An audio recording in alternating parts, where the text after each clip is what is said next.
Hi, good evening, and welcome to the Dare Act Conversation series.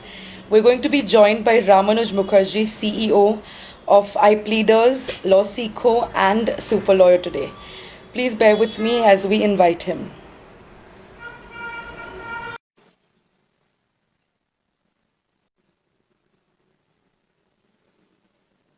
Hi, Ramanuj. I believe I've sent you the invite and just accept it, and you should be good to go. Just hit the accept button.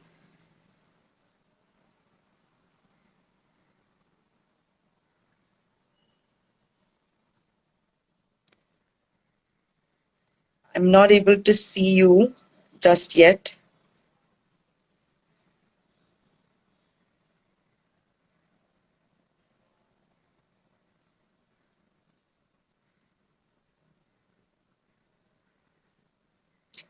Just hang on a moment. I've invited Ramanuj and he should be here soon.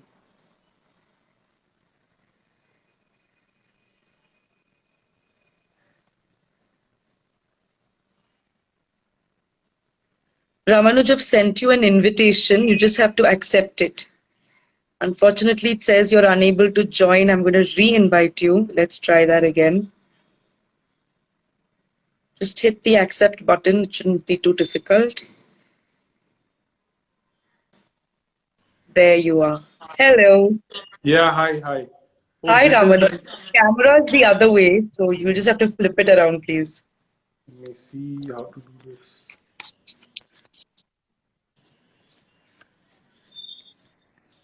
The problem with Instagram Live is that you can't, join it from any other device except your phone, and that is a Yeah, bit I'm of an not sure issue. how I can manage to set up my phone here on the tripod. Like this is, it works like this. Can't I flip it anywhere? Like, oh yeah, there is a way to flip it, I think. No, there Now is we can not. see the wall, so Oh my God, this your is camera has confusing. to come back to you. Now I'm seeing no option to change it also. Oh, okay, I got it. Yeah, it's Okay, fine now. Oh yes, that's great. that's great. But Hello. how do I keep it? I'll have to hold it all the time. No, I can have. you prop it against your laptop by any chance? That's what I've done with mine, so might be okay to do that. Okay, let's give that a try. Sure. Hi everyone, thanks for logging in. This means a lot. We're talking to Ramanuj today. We've already done a brief introduction, but I'm going to reiterate. He's the CEO of not one, not two, but three companies. And he's actually been in business since the fourth year of law school. So we can't wait to hear more from you, Ramanuj. Thank you so much for inviting me. Our Really pleasure. looking forward to the conversation. Would So are love to we? know who all have logged in, right? So who all are here today? You just maybe quickly introduce yourselves in the chat. Would be awesome. They're all waving for now, so maybe that's a good starting point. And I Okay. think as we go along, we'll learn more about our audience. Sure. Awesome. Great. Let's get started right into it. So you started your first company, Ramanuj, when you were in the fourth year of law school. Is that right? Yes, that's Okay. right. I had formally, started an LLP, not a company technically, but yeah, an Right. LLP I registered when I was in fourth year of law school. I got business cards printed, Oh, started wow. pitching clients. Yeah. That is That's quite interesting. So how did this happen for you? I mean, in the fourth year, how I most of started the us are company. obsessed. Hmm. Most of us are obsessed with getting our next internship, or worrying about, how we're going to land that massive corporate job eventually. Hmm. What was your journey like? So I was doing a lot of freelance work at that point, and I was earning like a decent amount, like maybe 70,000-80,000 per month at that time. I was in fourth year in law school, Wow, you were a and rich kid. I was a rich kid. I was a poor kid, then I became a rich kid. Because somewhere along in law school, I realized that you need to have money. Because I grew up in an environment where this was drilled into our brain that money doesn't matter. Okay, so you should Okay, be smart, you should study hard, and you should maybe play some sports, be okay, healthy, etc. But money doesn't matter, right? So that's how okay, it was. And right, so that's what I grew up with. And I was topping in class. I was writing poetry. I was playing football in school team, later in university also. But Right. it was like it was quite a cultural shock when I went to NUJS that money matters, because before that the understanding was money doesn't matter. And coming from the background where I grew up, having money was not a good thing, maybe also in a way. Like Where we are did all you grow struggling up? with money. So I grew up in communist Bengal, in Howrah district, and Okay. in a it was a government, like it was a complex where government employees lived. Okay, so it was Okay. like a large complex with lakes and big Oh, wow. fields for us to play and all of that. Yeah. And what do your So parents do, Ramanuj? my mother was teaching in a school, and my father used to work with the central government in the Okay. government Okay. of India press. Yeah.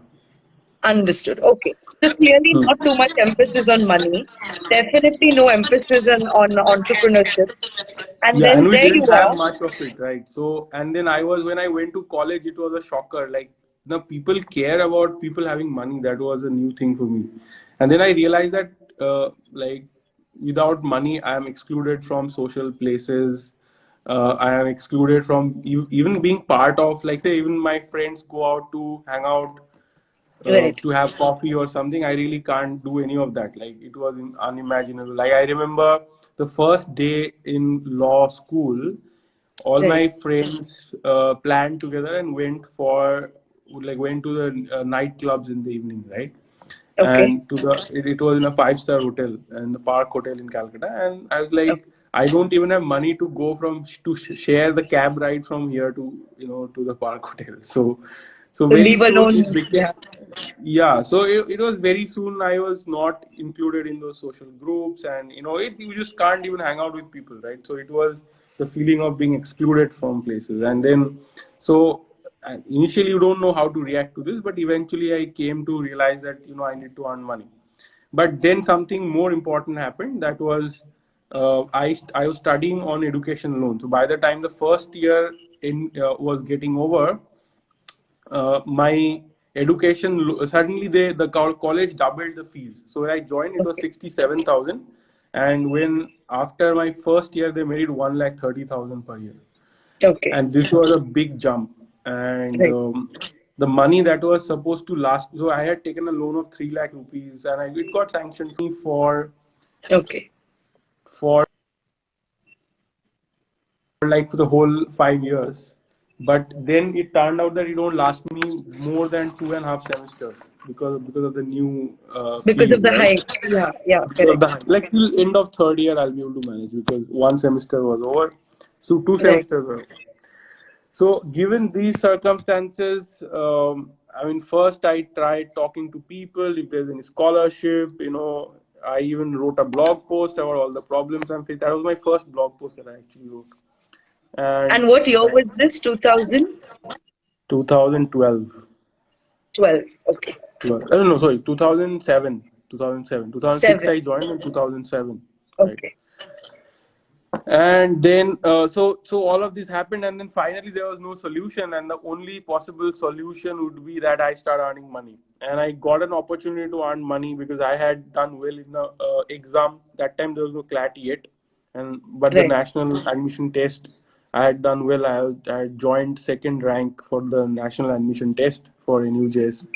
So I went, and so basically I got some opportunity to help IMS launch its online launch its CLAT course. I mean, it just happened Okay. so that they showed me some material they had created for my feedback, and after I gave some feedback, they asked me to actually incorporate that feedback and improve that study Right. material. And from there it started, and then I got into more and more into it, and I was doing a lot of freelance work in terms of promoting IMS's courses, sometimes even Right. outside the state, and creating a lot of study material, all of the study material, in fact. I gave them a plan as to how we will make study materials which would eventually be better than LST study material. We Hmm. wanted to top, because LST was the market leader, we wanted to top them. Right. So you're creating. So I gave a blueprint as to how we are going to top the study material in quality, and then executed it over the next 3 years. And so there was a time when I was managing a team of 20 freelancers, all hired and managed by me and paid by me. Oh, wow. And we were all used to, like, we were making for IMS's work and soon even other work from other sources. And there was a time I was, ghost writing books. And then at some point I also started, I started going for startup events, and I had no, so very interesting thing that happened in between is that I always thought that to start a business you need capital, because that's what I have heard from my Correct. family. And you need a capital, you need to make losses for 3 years, these kind of stories I had heard. So business was not possible. Like, Hmm. the only person who did something remotely business like was my uncle, who was basically, um, because he didn't study much and couldn't get a job. So my grandfather, after his retirement, gave all his savings, PF money, to him to open a store, which he Okay. hated so much that he did not even used to go there to open the store. Like, he used to be at home most of the time. And so you can imagine the stigma that business had. Absolutely. Interestingly, I had on my mother's side, there was an uncle who's a very successful businessman, but everyone kind of looked down upon him and said that, oh, he's a rich man, must be doing some really bad things, kind of That's attitude always there. the association. Yeah, yeah, true. Yeah, yeah. So yeah, so that's how it was. And so I actually came across a senior, Ashish Arun, who had started an LPO, and he was still in fifth year then. I was in fourth year.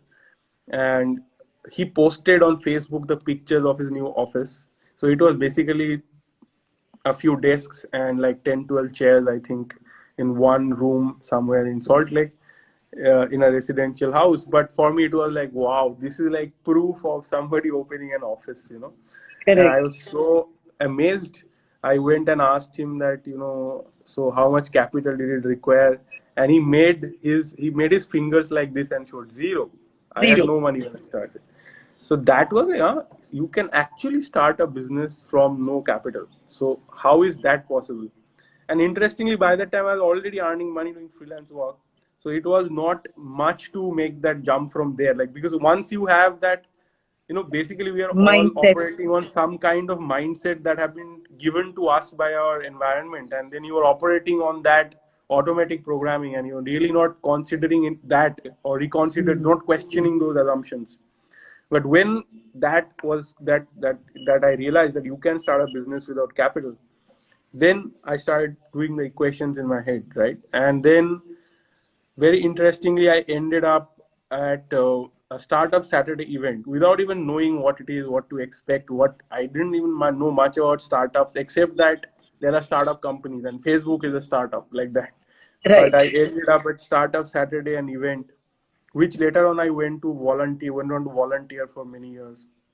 But I went there and I saw one person speaking about data protection software that he has built out of IIT Kharagpur, right? So, and he's going to raise money and all of that. So when he finished speaking, he actually stepped out for a smoke. So I followed him Mhm. out and I started talking to him about, this was 2008, right, or 2009 maybe. Right. uh, the 2008 data protection rules had just come out of the Information Technology Act. In 2008, there were data protection rules. So I went and told him that these rules have come, this is what it is. And he was like, oh, very nice. And he gave me a business card and said, keep in touch.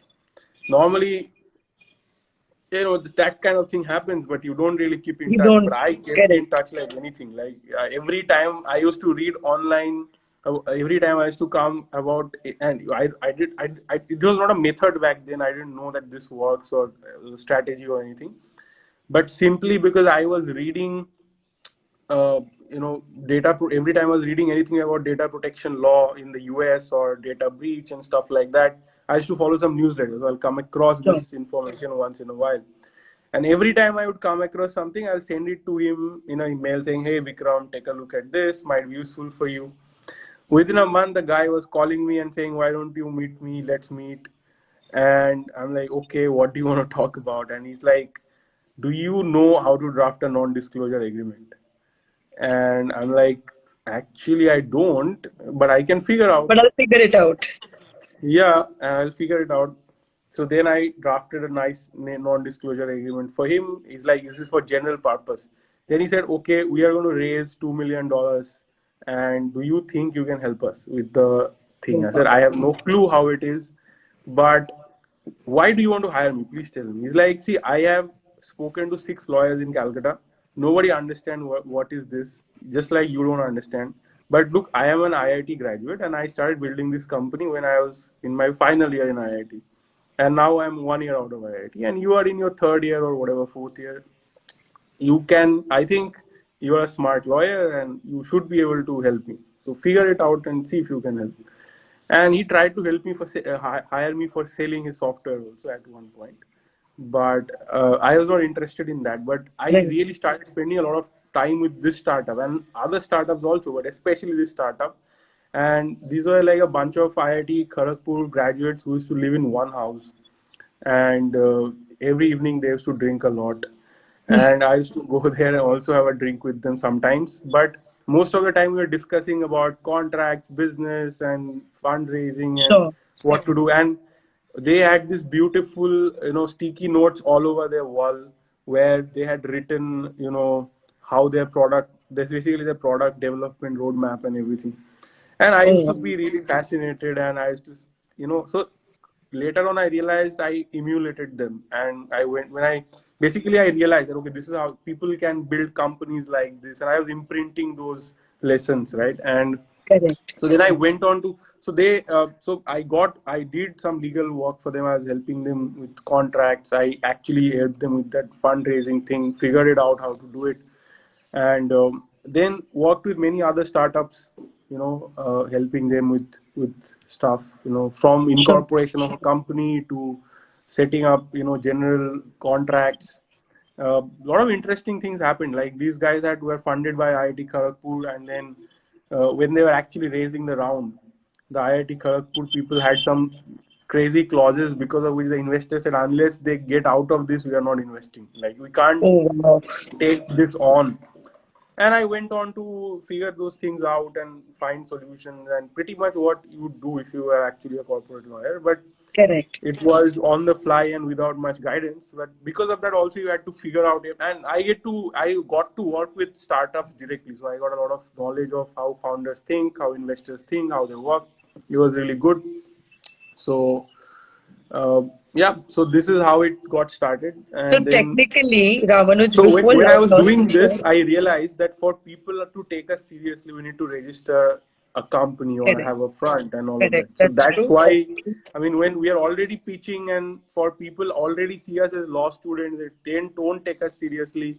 Right. Many people were rejecting us out of the gate, saying that, Sure. oh, you are kids, how can you know anything? So he said, Correct. okay, we have a company. It's like one of those credentials that look, Yeah, we yeah. It have just business makes it more card. credible. Correct. Correct. Yeah. And imagine you had actually basically set up an entire learning ecosystem for yourself in the startup world by just, hanging out with these guys. And that's Correct, correct. Even today, I incredible. am training. Yeah, I'm telling my students all the time that go spend your time in a startup, because The best way to if you learn. work, very good way to Send them learn, to Grey because Matter. We're always looking for interns. Please send oh, anybody sure, who absolutely. wants to spend time with startups to us also. Right. So Yeah, moving on absolutely. to the next question, Ramanuj, you also had a language barrier in the beginning, right? As I understand, you studied in a Correct. vernacular medium. And then Sure. boom came law school and so much English language to deal with. How did you overcome that? Because you speak the language fluently now. You, in fact, it's a medium that you use on your portals as well, right? How did you Correct. overcome that challenge? So it started back in school. Actually, first I realized this language barrier thing, although it was in a much kinder environment, was when I was selected for this national award for creative writing, and I was in class 11 back then. And so I went to Delhi and I met people from all over India. They are also co-awardees, right? But there was a lot of challenges in terms of communicating with them, right? So I used to write poetry in Bengali. They couldn't read, so I started writing in English because I wanted my new friends to, read and appreciate what I'm doing and so on. So from there I started realizing that I need to learn English. And but what happened is that I didn't have any environment to really speak English, because there was nobody I could speak English with at home or anywhere else, for that matter, school or anywhere else. And so how it started was, so when I wrote the first time I wrote the law entrance exams, I got through to NUJS through the waiting list, but I was very sure that this is, I should not join. I should actually take a year off and study English. And that's exactly what I did after that for a year. And uh, I took admission somewhere, but I wasn't attending class. It was a night college. I wasn't attending classes, and I spent a lot of time preparing for law entrances, but mostly studying English. So I had got this concept that you need to immerse yourself in a language to learn it. So what I did, I started watching English movies. I started reading English books all the time. I got a subscription from British Council Library, and I was bringing a lot of books and reading all the time. And every day I was learning some 50 new English words. And because of constant reading and constant, so my idea was that I have to change my dreams from Bengali to English. So when I start having dreams in English, I'm on the right track because I'm fully immersed in the language, and this Wow. worked somewhere. And I worked a lot on my vocabulary initially, on grammar, but after that, it was when I joined law school, I was still not able to speak well. That was still not good at all. Like I was A not able to barrier. speak well. The way I stopped that, first I stopped speaking any other language but English. Even if I spoke it badly or wrong, I kept speaking in English. And even if people made fun of it, I would not stop. I'll keep speaking in English. That was one thing, because I was And clear that people eventually I'll people get it. can be a little mean like that, right? Like At that especially age with in English college, language. schools, Yeah, yeah, you're very people young have and a lot of nobody's very snobbery. Yeah. sensitive. Yeah, true. Correct, correct. And people, when people are young, they are a little cruel, I think. And as you grow up, you become a little more tempered Kinder. and You become kinder with passage of kind of, you time, you think. realize, right? Yeah. Yeah.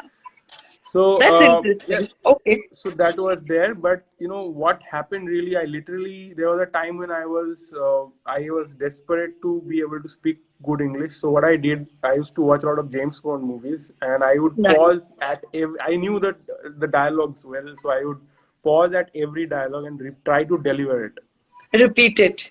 repeat it. And by doing that, I acquired fluency, because brain, that's the only thing. I even teach my students who are struggling to speak English that watch your favorite movies again and again, like watch it 30, 40, 50 times. Watch it on and loop. every and every time you deliver every dialogue, you pause it and deliver it. And then do this with your favorite movies, with many movies. If you, by the time you're on your 10th movie, you will be having a lot more fluency than you ever had.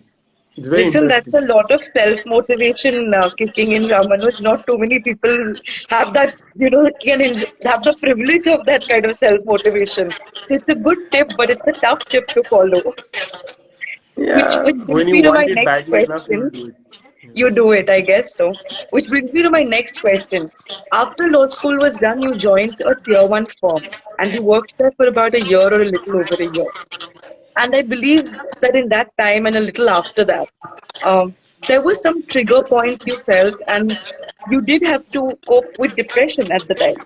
Do you want to Yeah, talk a I little bit was. about that? Yeah, absolutely sure. My longest bout of depression was in law school itself. Not that it happened in a law firm only. The first time it happened in law school, I couldn't even identify. I didn't even know that this is what is happening to me, but it was happening. And the way I got out of it the first time was when I started running. Like, it just happened by accidentally. I started running, and then I got out of my depression in college. But before that, I wouldn't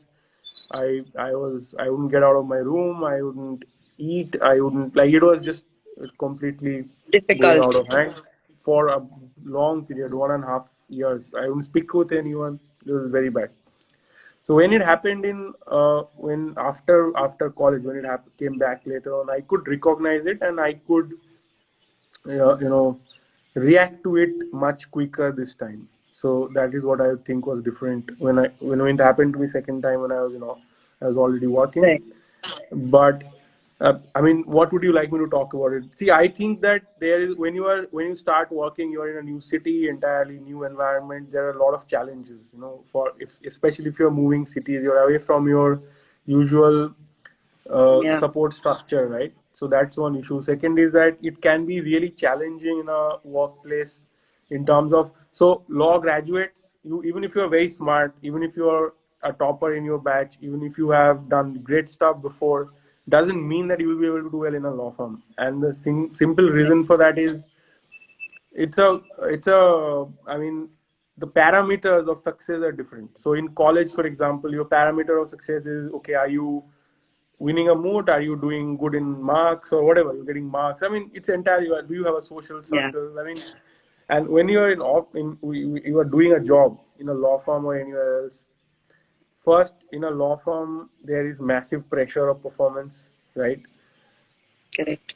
There is it's a cutthroat place. No law firm even pretends to be like, there's no point pretending that you are Correct. nice. And sure, they try in their own ways to make it better maybe. Finally, you have to be a profitable asset. That is what it comes You down to. have to be And it profitable, comes right? down And to your uh, billable hours, right? So, correct. And I didn't yes, think it will be a difficult thing because I was running my own business. I was making money. I was correct, profitable for myself, right? So and I was doing. I have run my own transactions. So but that doesn't matter in a law firm, right? So it's not like they're looking for me to bring in clients, and which I would have referred one or two clients, but that's not the point. That's not what they're looking at correct. you for. So that was one thing, like to for me also that was a challenge to fit into that hierarchical system. Yeah. And it can And be also to challenging. recognize sometimes, right, Ramanuj, that are you built to be in a structured environment, or would you rather do far better in a more sort of open, flat organization, right? And I think there are some newer law firms that are actually now working towards building flat organizations. And A maybe lot in of law another two firms decades claim to we'll be be there. flat. But honestly, it doesn't work for law firms to manage their lawyers' growth Yeah. in a flat environment. Like, It imagine can that be you're only a challenging. associate, you don't have any senior associateship and Correct. whatever Correct. partnership to look. That Yeah. everybody is a There's a partner flip or everybody side. is an associate. That will be a truly flat organization. Doesn't work like Correct. that, right? You have to have Correct. these things. So But to flat close, organizations are usually small. If you have a small law firm, they only have one partner and like five associates. It is flat, honestly. Like what stay they. tight. Yeah, true. So closing the loop on the depression conversation, would you say that there are far more people who are now more aware, you feel, and just able to deal with, any kind of mental health issue in a more capable way than maybe we were 10 years ago? There is a chatter around mental health issues, but I don't think people are equipped to deal with it. I don't think they have enough resources to deal with it. Far from it, really. Like there Okay. is at best okay. There is a thing that yeah, you can have. It's like people have started realizing just like their physical health, they might have a mental health also. Health, I mean, yeah, it's at true. that stage. But I won't say. I That's where mean, you should get that. if you are a A0 in a law firm today or A1, A2, do you think you have access to uh, mental health tools? I don't think so. Like, yeah, people go to a therapist. I have heard of, law firm Correct. associates seeing a therapist, but that's about it. I mean, I don't think beyond that there is anything. There's too much of a deep dive. Okay, fair. So coming back to your story, you also started off, like we discussed, very young, and you didn't have like a traditional boss or a mentor that we speak of, within an organization really. So your Hmm. mentors were clearly people outside your own organization. Like you shared the story of the IITians you hung out with. Within the legal framework, how did you manage to open doors for yourself? Because you're not a lawyer. You don't come with, you're not, you're not a third generation lawyer, or you don't have lineage in that sense. So how did you open doors for yourself and build the Very network that you interesting. did? Yeah. So, I was recently speaking to a high court judge, and he was asking me this question, and he was saying that how can you do this without having, like, he was refusing to believe that I did not have somebody, a Any godfather, somebody background? backing Yeah, me. So, my experience is that, you have to generate value. So the way I operate is that, see, I understand that if I generate value for you, if I generate, say, a lot of value for you, then you will give me a part of that value back. And this is what I teach to my students and to my, anybody who listen to me every day, that what value are you generating? Are you able to generate value for someone? Because if you are able to generate value, if you are able to solve problems, you don't need really anything else, right? It's not like, a really good business is not built out of a godfather or anything like that, right? So it is built out of a problem getting solved in a sustainable way, in a verifiable way, in a way that is, people can see that it's working, right? So I think Right. it's essentially that. And a lot of people, you will see that, and I have been really bad at, I've been bad at launching. So there are a lot of people who launch a company or launch a product, and there's a huge furor when they are launching this. Oh, this is launching. There's a Supreme Court judge, cutting a ribbon and stuff like that. It's on the newspapers and it's on TV, but that doesn't build a business. And I learned this very early because I got a some early newspaper coverage when I was maybe 12 years old, or later on when I got my national award. I was on TV in Martin. I realized that these things don't stick. It fades away really quickly, and it doesn't matter, if you have been on TV, or you have been written about on newspapers. It won't matter. Like, it won't even, like, the memory fades, as soon as the thing goes away. Maybe 15 days later somebody will still remember, but otherwise no, right? Maybe your mother will be excited about it after a year, nobody else. Fair enough. So for me, it was very clear that I have to figure out a way to sustainably generate value so that people would want it. Like, people have a pain point. If I go and tell you that, see, if you have a neck pain, if I go and tell you, look, this is the 1, 2, 3 ways you can solve it. Why don't you try to do it yourself? But if you can't do it, I can do it for you. Would you give it a shot? Sure, maybe 9 out of 10 people will say no, but one person says yes, and that one person is your client. So that is how you build a business. And as over time, from 9 people saying no, you might have, one person saying yes out of 10. You have 3 people saying yes, and that's how the business grows. And that's how I have built it. So it's not, and I think anybody can follow that system. And I think all good businesses, all good law firms, all good practices are built based on the value you create for others. And That's incredible. Yeah, true. Okay, yeah. thanks for sharing that. I'm actually not able to hear you very well, unfortunately. I'll just request you to speak up a little. I'm going to ask you Okay. the last question in the interest of time, because this live lasts for a short while. I think we have about 10 minutes more to go. So the last question we actually wanted to ask you was around mistakes. And when you're young and you start out, and we're talking about over 10 years in your case, right? So obviously you've made a whole host of mistakes along the way. How do you Oh, yeah. think the mistakes we make, how do they impact our businesses? How do they impact our growth? And how do they impact us as people? If you can just, bucket that for us, that'll be great. Sure. So, in my opinion, making mistakes is really important. It's fine if you make a mistake as long as you are not repeating it again and again. Okay. Because that is an issue. Now, if you are trying to build a business first, if you're trying to scale it first, if you're trying to build innovative products, it's like saying that I will not make a mistake is foolish. Like, then you will never get anywhere. So you have to keep trying, and you have to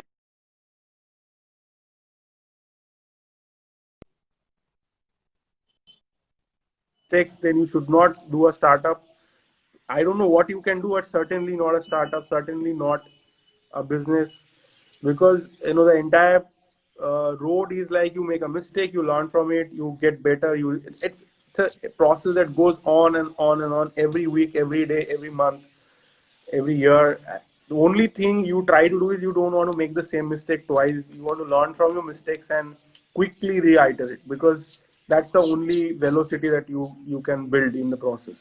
And some people even say, I mean, famously, Mark Zuckerberg, many people have said that, make your mistakes faster so that you get to the right answer. Your first answer is not right. Like, taste it in the market, make whatever happens, go through the mistakes quickly so that you get to the correct stuff quickly. And even then, there will be a new version and a new level where you make further mistakes. So people who believe that they're above making mistakes, or they want to avoid mistakes altogether, shouldn't be innovating, shouldn't be in science, shouldn't be, doing anything. Because Newton was wrong, right? So was Albert Einstein. So who has any True. hope to be right all the time? And the most famous theorem that we study in school have been proven to be wrong, right? And there is a newer version of truth beyond that. So same thing for business. So probably even if I'm doing something today and it is working, there will be a better way to do this. So now, and if I try to find the better way, I will make 10 mistakes and one thing might work out. Now, if I am going to be hung up about it, then I have no hope of doing any improvements or on anything at all. True, fair. Thank you for sharing that. It's really, really been good getting to know your backstory, Ramanuj, and we've really Sure. enjoyed this chat, and we hope you have too. I would love to go Yes. on longer, but unfortunately, this IGTV live won't last too long. All right. But No thank you problem. for agreeing to do this, and thank you everyone for watching. We will be back next Friday with our Dare Act conversation series with another interesting guest. And Ramanuj, thanks once again. Very, very grateful that you could do this with us. Thank you, Tanisha. Thank you, everybody whoever have been here. Definitely get in touch with me. I'd love to be in touch with all of you. Maybe you can add me on Twitter or LinkedIn. I'm Ramanuj Mukherjee, and would love to be in touch. If you have any questions that I couldn't answer today or you couldn't take up, feel free to reach out to me directly and ask. Okay. Thanks for All the that. best, Thanks for everyone. sharing that. Sure. Super. Have a great evening. Thanks. Bye. Take care. Enjoy the Bye. weekend, everyone. Thanks for watching. Bye. You too. Bye.